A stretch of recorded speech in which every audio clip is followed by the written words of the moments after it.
more excuses, riders. 25 kilo e-bike, let's get those manuals.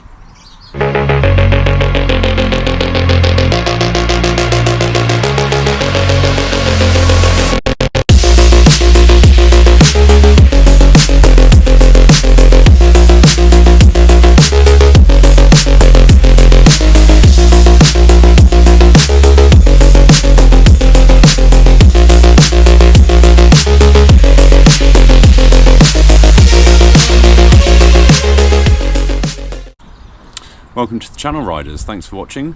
There are tons of good videos about how to manual your bike on YouTube. The reason I'm making my own is, for me, there's one thing that I haven't seen on any of those videos that really helped to click for me. So if you keep watching, I'd like to share that, and hopefully if it helps you get your manuals a bit sweeter, all the better. One key thing with learning to manual, for me, it's taken days, weeks, months, constant practice. And when you're learning to practice, it's basically hours of just pulling the front up and it coming down again. So it doesn't look that great. It'll look like this quite a lot.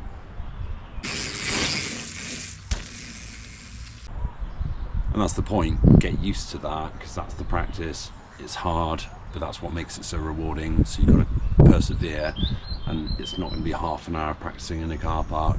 For me, it's taken just constant practice, and find every opportunity you can. So when you're riding between trails, any flat bit, any slight down slope where it's smooth, have a crack at a manual and just keep that practice. The more you do, the easier they'll get and the more comfortable you get in the manual.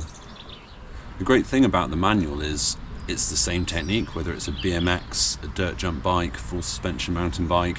The only specific thing about an e-bike is the weight. It is heavier, so it takes more energy to pop it, get the front up, and to some degree more strength to hold it for prolonged manuals. But whether it's 20 meters or 200 meters you're manualing for, just being able to pop it, control it, and hold it, feel comfortable, and implement it in certain trail conditions, I think that's a really enjoyable skill, and that's what this video is trying to get across. One thing to think about with the manual when you've got a full suspension bike is, are you going to have it locked out or in the open position? I would recommend learning and practicing in the open position.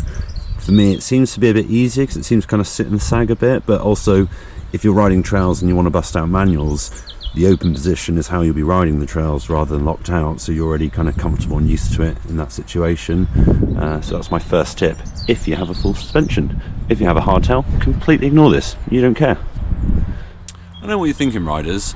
It'd be really helpful to have a poorly drawn diagram explaining the kind of physics of the manual. Well, as it happens. And here is your poorly drawn diagram. Didn't disappoint.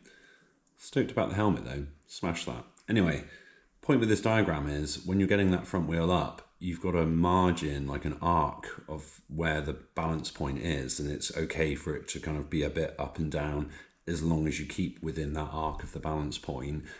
The point of no return there is where the front wheel's too low, and there'll be a point where it gets so low, that's it. It doesn't matter how much you pull or lean back, you've lost it. And then you've got the other way, which is probably a bit higher than I've drawn, and yeah, but the point is, if you go too far up, you're going to loop out, go off the back, but you've got your rear brake as the safety net, so always keep that covered, because that can protect against that. And if you're struggling with the manual, most likely it's because you're keeping within this range, which is safest, because then it just drops. But you need to get comfortable with going up a bit higher and slamming the rear brake if you then go a bit too much the other way. And that's your that's how I see the balance point, as that sort of arc effectively. And you will notice slightly bent knees and leaning back a bit, and straight arms, as best as I could draw with my awful diagram. When you're learning and practicing the manual, my best advice would be find the smoothest surface you can, and it needs to be flat or ideally slightly downsloped, not too steep, because when you get that front wheel up you will pick up a lot of speed, and that's your friend. It's actually easier to balance the faster you go, but you want to approach with a moderate speed, not too slow, otherwise you're just it's not really going to carry, but you really want the smoothest surface you can find when you're practicing, because that will just help make it easy. Fire roads, etc. will be a bit harder because they're going to have all this kind of camber and little bits that you'll notice more when you're on the back wheel than when you're on two wheels. what's that forest mountain biker? No slow-mo. Well, it's coming, riders, it's coming. And that leads me on to getting the lift on an e-bike, because that's specific in terms of a manual on a 25 kilo or heavy e-bike. You've got to get that front up, and it's not just pulling with the arms and shifting your weight back. You've got to kind of pop down to pop up, so kind of push down a bit for a bit of preload, let the front forks kind of spring it up a bit for you to get you into the, well, ideally the balance point. That's the first key step, and here's the slow-mo.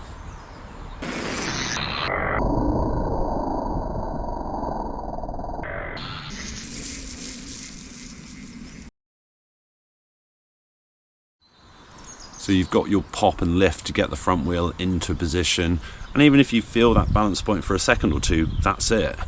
But this is what really helped me, or the key secret or advice I can give anyone trying to sort of perfect your manuals, is what you do when you're in the balance point and you do nothing. You relax. The more chilled you feel, it's like leaning back in the sofa. You want to have straight arms, constant pull, but you relax your body, try and almost see that front wheel as a fixed thing. It's, you know, that height is going to stay the same, and you relax and move your body, sort of micro adjustments in balance around the front wheel to make sure it's kind of keeping a constant pull, so it's not going to dip, but also you're not pulling too hard that you're just going to go over the back and then hit the rear brake if you get too high. That's always your safety. But relax, chill, like see it as sitting in a sofa almost. And the more, I think that was what the hardest bit for me, because I get to the balance point and your instinct is almost to panic or overthink it. Blank your mind, just relax. Imagine you're sat in an armchair and see yourself cruising. And that's the best advice I can give in terms of actually getting that balance point and holding it. Wind isn't ideal, so get your saddle down, nice smooth surface, pop it, relax. You got a gentle pull on the arms. You may pick up speed, it's okay.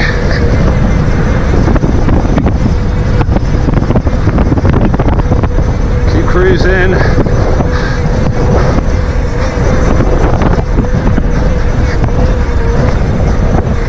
Oh, I didn't want that stuff. Oh no. I should have probably started this video by stressing manuals are so fun. They're hard and take loads of practice, and at first they don't, they don't look that great, but just hang in there because they're so rewarding and so fun when you get them. But also for trail progression, once you get the manual and you're comfortable with it, you can start implementing it in your trail riding, so you can kind of do a manual and maybe do a little trick out of it.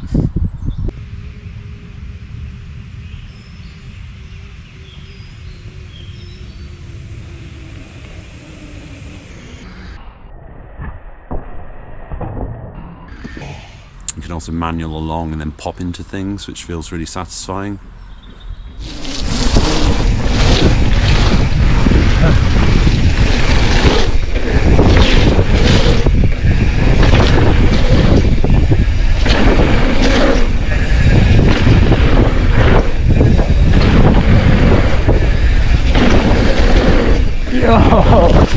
Interestingly, I was just watching the new Brandon Semenuk edit, Afterlife.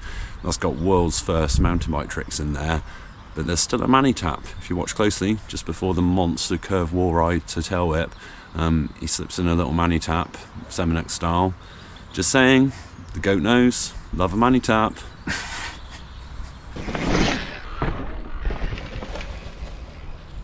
To end the video, I love manuals, and I'm not going to apologise for sharing this because they're great. And if anyone's watched this and this has helped you get into manuals, or sort of you've found some of the tips useful, do let me know. I'd be really stoked. If that can help even one rider, that'd be awesome. Or if you've got any techniques on how to manual you want to share, get them in the comments. I'd love to hear them. Thanks for watching.